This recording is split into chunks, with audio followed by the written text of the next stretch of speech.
উত্তর পূর্ব সিরিয়ার আল হাসাকা প্রদেশের আল ইয়ারুবিয়া শহরে বুধবার এক বিস্ফোরণে সিরীয় অন্তর্বর্তী সরকারের অন্তত ৭ সদস্য নিহত হয়েছেন। আহত হয়েছেন আরও প্রায় ২০ জন।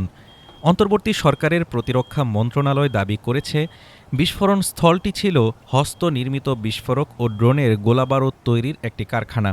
মন্ত্রণালয়ের অভিযোগ, সিরিয়ান ডেমোক্রেটিক ফোর্সেস এসডিএফ একটি প্রাণঘাতী ড্রোন হামলা চালিয়ে স্থাপনাটি লক্ষ্য করে, যার ফলে বিস্ফোরণটি ঘটে। তবে এসডিএফ এক বিবৃতিতে এসব অভিযোগ সম্পূর্ণ ভিত্তিহীন বলে প্রত্যাখ্যান করেছেন। সংগঠনটি বলেছে, ওই এলাকায় তাদের কোনো সামরিক কার্যক্রম নেই।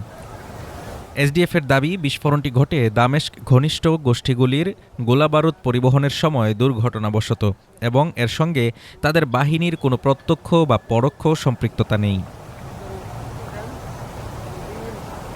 সাম্প্রতিক দিনগুলোতে উত্তর পূর্ব সিরিয়ায় অন্তর্বর্তী সরকার বাহিনী ও এসডিএফের মধ্যে সংঘর্ষ বেড়েছে, যার জেরে উত্তেজনা তীব্র হয়েছে।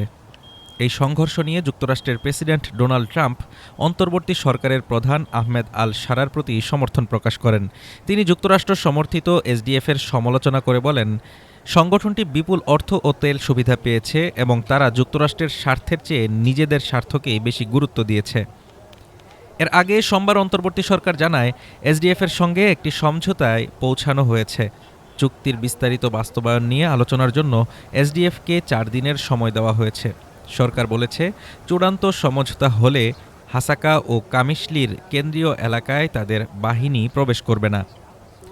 অন্যদিকে এসডিএফ জানিয়েছে, তারা দামেস্ক সরকারের সঙ্গে যুদ্ধবিরতিতে সম্পূর্ণভাবে প্রতিশ্রুতিবদ্ধ এবং ভবিষ্যতে তাদের বাহিনীর উপর হামলা না হলে কোনো সামরিক পদক্ষেপ নেবে না।